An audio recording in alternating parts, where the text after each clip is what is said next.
Hello and welcome to Disastrous History. My name is Anthony, and I am the host of this wonderful mess of a show that will attempt to chronicle some of the biggest and most interesting disasters, messes, and all-around screw-ups that have happened throughout the centuries. Last week we discussed the Great Fire of London of 1666. Well, London decided they couldn't leave well enough alone, and they needed to have a sequel. Well, somebody else decided they needed to have a sequel, but that's besides the point. This week, we are discussing the second Great Fire of London, the one that has the big budget and all the explosions and all the big-name actors and all the people that everybody knows. This is the second Great Fire of London that began on December 29th, 1940. This one was just a little bit different than the last one. Same area, but ever so slightly different, because why would you have a sequel without taking what made the first one so great? There were no major concerns of building materials or buildings built too close together or weather or anything of that nature. The only concern prior to the fire were the concern that everyone has, the Nazis. You see, the Second Great Fire of London started during the middle of what became known as the Blitz. The Blitz was a bombing campaign by the Nazis of the United Kingdom during World War II for the majority of 1940 and part of 1941. Depending on who you ask, it was either part of the Battle of Britain or began after the Battle of Britain. Personally, I'm going to treat it as different than the Battle of Britain because there's a clear dividing line in my mind, but I'll get to that. The Battle of Britain was a battle between the United Kingdom and Nazi Germany. It was the first major military campaign to be fought entirely in the air. It began on basically July 10th, 1940, and lasted until at least Halloween of 1940. There are some people that say that it lasted until 1941. They include the Blitz as part of the Battle of Britain, but I'm not going to do that because I see it as two different campaigns. The primary goal of the Luftwaffe was to break the United Kingdom's control of the air above the English Channel and the North Sea. For those who aren't great at geography, the North Sea is the sea east of the British Isles and north of Belgium, Germany, and the rest, and west of Norway and Sweden and that whole thing. At this point in 1940, Nazi Germany had control of France, the Netherlands, Belgium, and a whole host of other places, and were looking to press their advantage against the UK. But in order to do so, Nazi Germany would have to seize control of the English Channel and the North Sea, as it was very firmly under British control. And in order to do that, they needed to break the UK's air superiority over both those bodies of water. Otherwise, any amphibian assault they tried would be bombed mercilessly from the air, as well as met with fierce resistance on the sea. If there's no defense in the air, they can just take it to the water, and they have air superiority to break England's fleet. If they don't, then they're really going to struggle getting across the English Channel, which is notoriously difficult for invaders of any kind. So, the dates for the Battle of Britain are very fluid, but the battle more or less began on July 10th. It started with small-scale raids by fighters and the likes from Nazi Germany. This lasted for a bit before it switched to attacks on ports and coastal airfields. The attacks on the shipments proved to be a major issue for the UK, and they lost multiple shipments of coal in the water. They had to switch to moving coal only by rail, which is doable but isn't how they wanted to do it. By late July and early August, the Nazi command were receiving reports that the Royal Air Force was on the verge of defeat. So they decided on a new tactic. The plan was to destroy radar capabilities in England. Well, it should have been to attack radar capabilities in England. But all they really did was attack the radar towers, which only took them off for about 6 hours. They didn't attack any of the supporting infrastructure for whatever reason. It seems like the tower is the least difficult part to replace. If you're going to try and take out radars, you need to take out all of the support capabilities around it. I mean, they just put up a new tower. It's the easiest part. They don't have to lay new telephone wires. They don't have to do any of that. Literally just put the tower back up. It seems to be a waste of time, to be honest. It's a waste of bombs. But whatever. After that, they continued raids and bombing campaigns in an effort to break the Royal Air Force. To make a long story short, it didn't really work. To give kind of an idea of why it didn't really work, one RAF pilot, Royal Air Force pilot, was shot down 6 different times during the Battle of Britain, but was able to just keep going because he was crash landing in Britain, which that guy has got to be the luckiest, most insane person ever. Getting shot down once would be traumatizing enough. And, I mean, it wasn't like planes in 1940 had great safety standards. You get shot down, you basically hope you crash land in something that's soft enough that doesn't kill you, or land in the water and hope you can get out of your plane before you drown.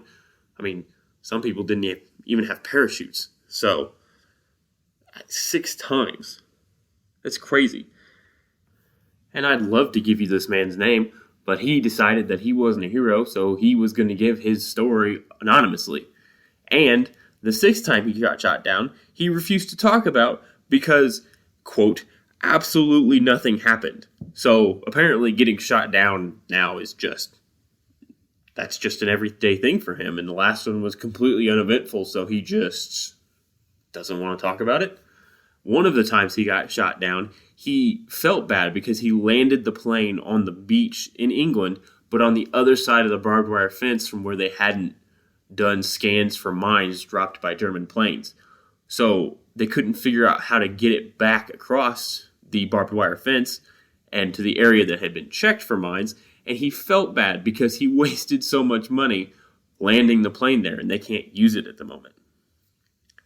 It's a really wonderful example of how the British were able to fight the Battle of Britain because they just had pilots that got shot down, landed in England, and would be back at an airport a half hour later, however long it took to drive there. German pilots that were shot down landed in Britain or in the ocean and were picked up and held as prisoners of war. They didn't have the option of bailing out or crash landing and being back at a friendly airport in 30 minutes, back in a plane and back up and fighting again. All that makes it seem like the battle was going well for Britain. It really wasn't going well. It also wasn't going terribly. I mean, in the face of what would essentially be the destruction of your country and being able to fight off Germany for that long when a good chunk of Western Europe hadn't been able to do that, you can kind of chalk that up to a victory. But, I mean, they were still losing planes at a high rate. They were losing pilots at a high rate. It just wasn't going super well. But it also wasn't going super well for Nazi Germany. It was more or less a stalemate.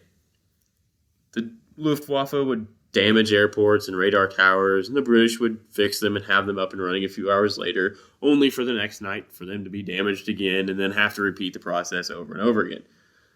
They were essentially losing the same amount of planes as each other, and that's when it really kind of switched over from being the Battle of Britain to becoming the Blitz. The Blitz was presented to German citizens as reprisal for a British bombing of Berlin that had killed civilians on August 25th, 1940. Originally, Adolf Hitler had resisted the plan to bomb London. Everyone knows who Hitler is, I hope. But after the bombing of Berlin and continued raids of Berlin by UK planes, he approved the plan and framed it as revenge. After a particularly brutal day of air battle on September 15, 1940, the Nazis decided that was enough and postponed their plans for an invasion of England. They also started to swing more towards nighttime raids, and that's really when this becomes the Blitz rather than the Battle of Britain, because they were just bombing raids. They weren't an actual battle anymore. The Blitz, for all intents and purposes, was an all-out bombing campaign against the British. What began as a strategy to target war production targets, public utilities, and shipments of food and supplies shifted to a strategy of essentially, if you can see it, blow it up. Which then shifted to a strategy of we don't really care how you destroy it, just do it. While not specifically told to attack civilians and civilian targets, I'm not super into the whole idea of giving Nazis the benefit of the doubt on the whole not purposely attacking civilians things. The rest of World War II. So, especially as they started to drop incendiary bombs all over London. The official orders come down from Nazi high command were to target civilian morale, which included destroying things the civilians needed but not harming the civilians themselves, which seems to be nearly impossible to do from a plane in 1940, but I guess we're supposed to take them at their word, and I'm not one for taking Nazis at their word. Basically, from September of 1940 to May of 1941, London was bombed almost every night. Now, let's think about this. You're being bombed constantly. Everything you do is being targeted at night, and it's being blown up. So what would your tactic be to prevent that from happening? Spread everything out, make them have to hit as many targets as they can, and make it so they can only do it in a short amount of time. So if you've got a bunch of targets, they've only got a short amount of time to fly over there, get shot at by anti-aircraft weapons. They also have barely enough fuel because the planes the Nazis used at the time barely had enough fuel to make it from mainland Europe to London, drop their payload, then travel back. So they've only got a short amount of time to do as much damage as possible. And if you make a whole bunch of small targets, then they're going to have to pick and choose carefully which ones they can actually hit, and that's going to take up time. This proved to be effective, but it also forced the Nazis to change tactics. So, let's do another thought. If you're faced with a target that is spread out, and you've only got a small amount of time to hit the target, what do? Well, if it were me, you blow up everything. You get the biggest bombs or the most bombs, and you drop them all as fast as you can in as wide an area as you can, and then you fly away. And that's exactly what they did. They went from using small targeted bombs to a bomb that was called Satan that would level an entire residential block. Like I said, they weren't told to attack civilians, but it's not like anyone stopped them. The other thing they did with increasing regularity was use incendiary bombs. By December, one group of squadrons was using incendiary bombs as up to 92% of all bombs dropped. Captured and interrogated German air crews also indicated that they had purposely targeted homes of industrial workers. Now, if you're being told to target civilian morale, but not actually target civilians, it's kind of hard to not target civilians when you're actually targeting their houses, because most people at night are in their house, and if you're targeting their houses, you're going to kill civilians. Like I said, not going to take the Nazis at their word. This all came to a head on the night of December 29th, 1940. At approximately 6:17 p.m., 136 bombers were sent by the Nazis to raid the city of London yet again. The bombers dropped approximately 100,000 bombs on the city that night. A large portion of those bombs were incendiary. That is a lot of bombs and a lot of fire. The raid itself only lasted about 3 hours. I say it only lasted about 3 hours, like having 100,000 bombs dropped on you in a 3-hour period is a short time. But basically by 9:30, the city was burning. At one point during the raid, a U.S. war reporter telegraphed his office back in the States with the now infamous line, "The Second Great Fire of London has begun." Interestingly, the raids were primarily in the footprint of what was the Great Fire of London of 1666. Almost all of the bombs were focused within what would have been the old Roman walls of the city that had long since been gone. In this area of London were non-residential buildings. These are primarily offices, various warehouses, churches, things of that nature. Also in this area of town was the rebuilt St. Paul's Cathedral, which you'll remember from the original Great Fire of London, caught on fire because the scaffolding around it burned and it was filled with books and other random stuff from neighboring stores. Now, of course, London had a fire watcher's order to have often volunteers walk the perimeter on places that may be hit. This makes sense. If the Germans are going to be using incendiary bombs, you need to have somebody out on fire watch for where those bombs hit and may cause a Great Fire of London. Unfortunately, the Fire Watcher's order applied to places of work with at least 30 employees, warehouses greater than 50,000 cubic feet, and sawmills or timber yards with more than 50,000 cubic feet. Now that makes sense because if you think about it, those are going to be large areas with a lot of flammables in them. You've got sawmills and warehouses that are going to be probably full of flammable material, creating a fire that they really don't have the manpower because everyone's being bombed and trying to hide from the bombs, or the water or suppression tactics to be able to get a fire that large out. It makes sense. Unfortunately, that fire watch covered basically everywhere that was not part of this raid, which seriously hampered the response to the more than 1,500 fires that started during the raid in the heart of London. And I've been investigating fires for 5, almost 6 years now, and I have been on approximately 700 fire scenes, give or take a few. So that's double what I've seen, and that's all I do year round. This raid caused immense damage to an already immensely damaged city. The fires raged everywhere while people scrambled to respond. Firefighters rushed to the area to try and stamp down the now raging inferno. And of course, because why not, there was a water shortage. The primary water main in the city had been bombed, rendering it almost useless. And then, so many different companies were trying to pull water from the system that was barely functioning as it is, that the water pressure dropped to be completely useless. And then, on top of that, the Thames was at low tide, making it ridiculously difficult to get water from even the river. So, they're screwed, basically. At some point in the raid, St. Paul's Cathedral and the surrounding area were hit by at least 28 incendiary bombs. One incendiary bomb is going to cause problems. 28 of them is going to cause a lot of problems. Winston Churchill then issued a message saying St. Paul's must be saved at all costs.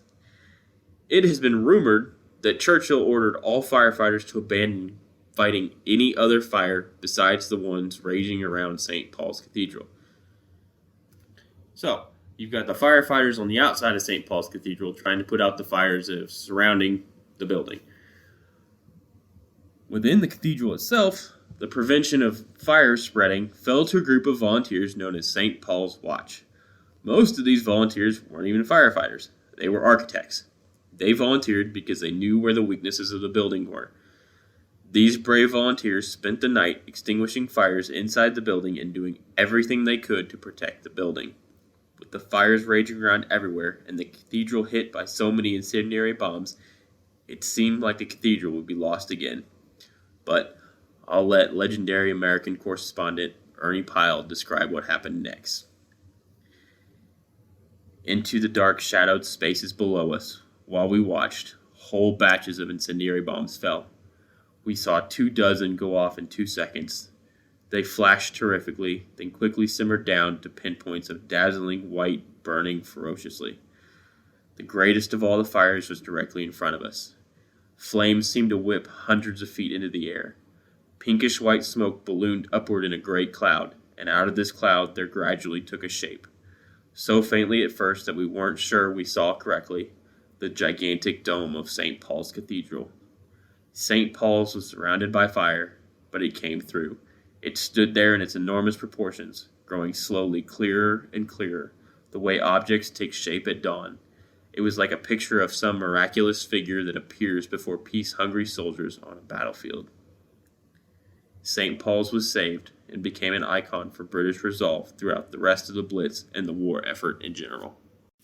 So there's one quick thing I wanted to mention about Ernie Pyle's description of the raid over London that night. Is he talked about how it would explode, flash, and then simmer down to points of dazzling white. The reason that it was dazzling white is that Germans used an incendiary bomb that was made of magnesium.